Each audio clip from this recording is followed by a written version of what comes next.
some of your sessions just have that je ne sais quoi? Well, we can, in fact, say quoi, because that thing, it's tension. Tension is the great divider between D&D sessions where your friends beg you not to end them, and the ones where everyone is magically busy, even though you've been playing every single Tuesday since the 6th grade. Today, we're gonna go over what creates tension and how we can play with those dials in our games. Because once you understand these two things, your sessions will never fall flat again. So I recently ran 32 hours of Free League's Alien TTRPG at Gen Con with the Lurking Fears group, and why yes, that is a lot of hours for one weekend. But totally worth it because those of you I got to say hi to were so sweet and so kind. Thanks for stopping by and talking to me. But also worth it because while I was running this, I realized that tension is one of those things that is missing from so many home games. And while DMs might not always be able to put their thumb on it, players absolutely notice. So what is tension and how do we bring more of it into our games? In TTRPGs, tension is that feeling when we don't know if players are going to be able to pull off something that matters. It's really that simple.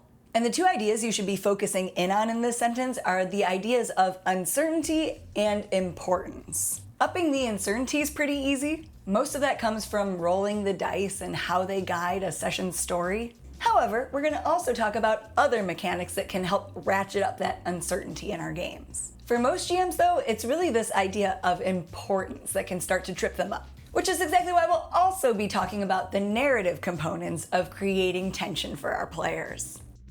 So one of the mechanics that makes Alien such a tense game at the table is this concept of stress. And by the way, just because you're not playing Alien doesn't mean you can't take some of these mechanic ideas and bloop them into your games at home. If you've watched my channel before, you'll know I'm a big fan of what I refer to as Franken systems. So learning about different types of mechanics and the types of responses that they elicit in players can help you go a long way to choosing the types of things that work really well for both one-shots or for long-term campaign play. But for Alien, this stress mechanic can be a great example of a compounding disadvantage mechanic. You gain stress from stressful situations, which give you stress dice, and these stress dice can be used to help create success. But if you roll a 1 on these dice, your PC panics and you have to do a special roll where you get a consequence from the table. In the beginning, these consequences can be pretty benign. Like for the first few rolls, they're just gonna be like, oh no, my PC's nervous. But by the time these consequences really start baby stepping their way up, it's too late. The waterfall's already in motion. And that's exactly why a mechanic like this is great for one-shots, or even worth borrowing for a single harrowing session that could be part of a larger campaign, maybe something like Death House. But where I'd really use this is anywhere where I want a big theme of inevitability, where I want that weightiness to the story. Because this is not a mechanic that favors the players by and large. So definitely make sure you explain that to them. Because if they lean into this idea of stacked odds and really go for those big swing moments, it can be such a blast. But the flip side of this coin is this mechanic's definitely not as fun when it's part of a larger campaign and longer play. But if you're looking for a similar mechanic that lets players set nice little traps for themselves, consider the compounding disadvantages cousin, pushing rolls. Fail once, shame on you.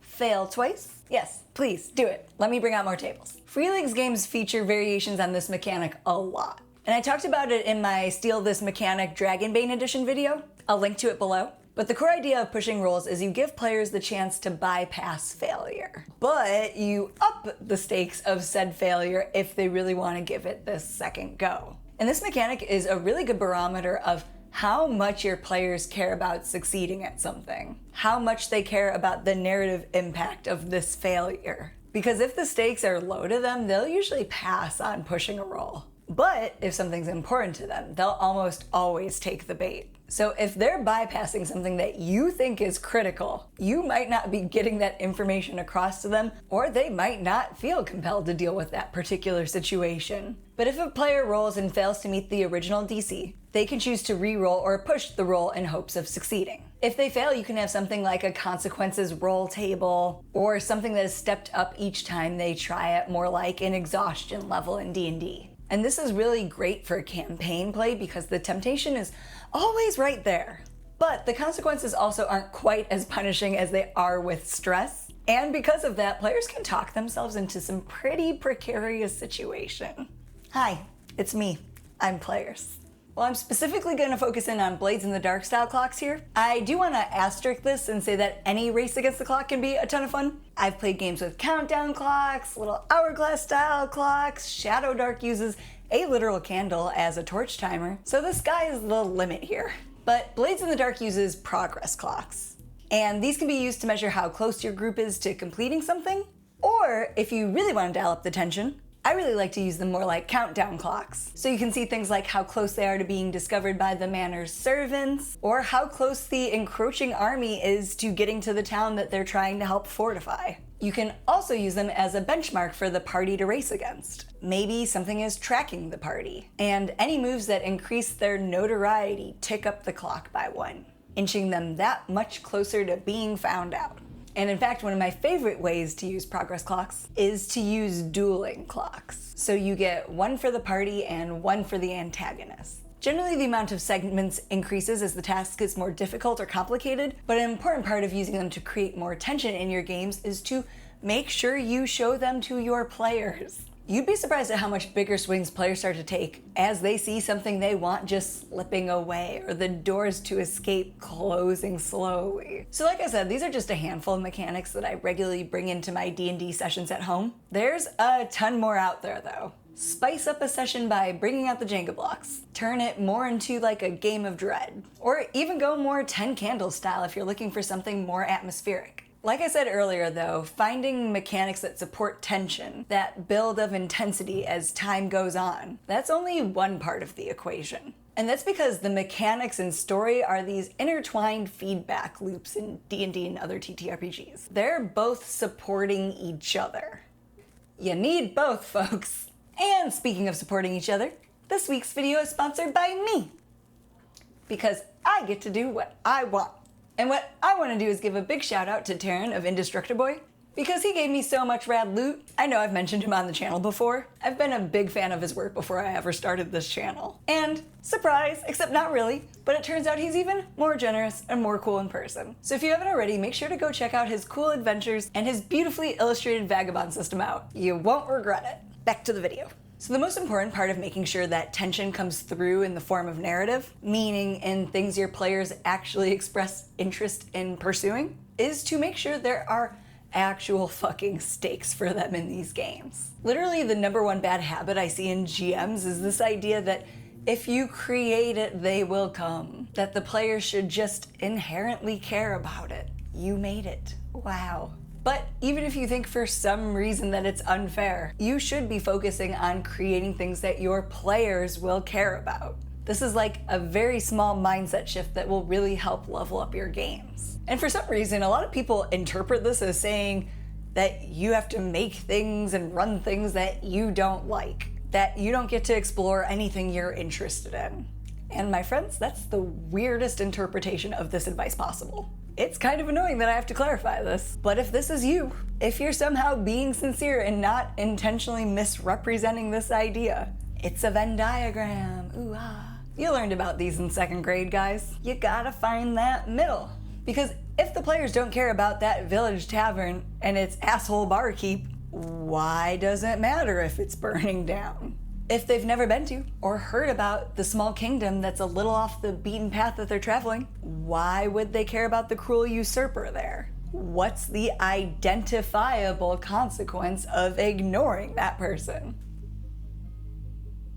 And if you need help understanding what your players might care about, I talked about this at length in my campaign creation video, specifically videos 2 and 3, and I'll link to that playlist below. But yeah, invest some time in caring about who your players are embodying and what sort of situations would interest their PCs. Because no amount of mechanical anything can fix this. Maybe the barkeep's an asshole, but his wife has packed rations for the PCs for every single adventure that they've been out on. Maybe one PC is secretly a displaced royal, one that's right from that kingdom and they've gone into hiding, but maybe they left their kid brother behind there. Find ways to bring situations that are inherently interesting to your players to the table. Those are the things that they want to explore. Those are the things where failures would be meaningful. And this idea of stakes goes hand in hand with needing to differentiate between long-term tension and short-term tension. So when you're thinking about creating situations where your players will have more at stake, you'll want to think about where it fits in the arc of a campaign. For example, the long-term tension in Curse of Strahd is the question, will the players ever make it out of Barovia? And that's a really great way to frame this idea of tension. What is the question being explored through play? Because a long-term question and a short-term question, those are very different, right? So with long-term tension like this, a long-term question, it's something that can't be answered in 3 sessions or less. You'll need to resurface it every once in a while. You'll need to find a way to make it a touch point occasionally. That way it still feels relevant to your players. In A Curse of Strahd, this can be done by showing things like showing the players that there are, in fact, people that can travel back and forth through these mists that trap the party there, and through the types of dangers that the PCs and other NPCs face by staying in these lands. On the other side, short-term tension is the type of tension that's created by immediate goals. So something like needing to fight a werewolf to free children.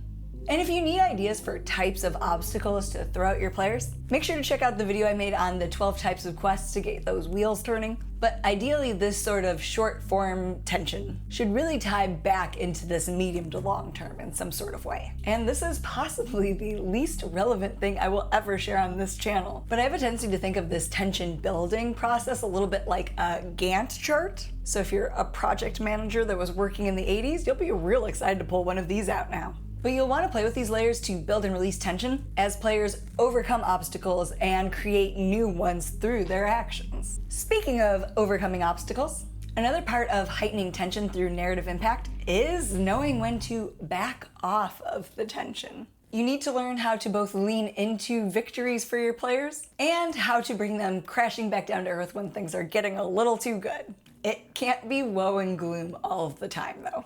It's not particularly enjoyable even in games that are more horror, thriller oriented. Games that explore things like inevitability, stacked odds, the unknown, all of that spooky stuff that I know and love. Even these genres need these moments of levity, these small victories. These moments in these genres just look a little bit different. And if this is something you're interested in learning more about, Hamlet's Hit Points by Robin Laws is a really great resource for this. He really goes in depth on dissecting and understanding this kind of modulation of emotion explored through story beats. And Northern Creative Wonders even has a really cool web tool that they made for it. That way you can map out story beats of your own, so I'll link to it below. But when you think about each beat, you'll want to kind of think about the pacing of the beat, the intensity of the beat, and just the kind of general situation that pose more opportunities for upbeats versus downbeats. And these things will really help guide tension through your different sessions. One of my favorite ways to increase tension in games is to introduce situations that make it so players basically have to split the party. It'll definitely make your more experienced players a little bit more nervous, but if you create situations where pulling off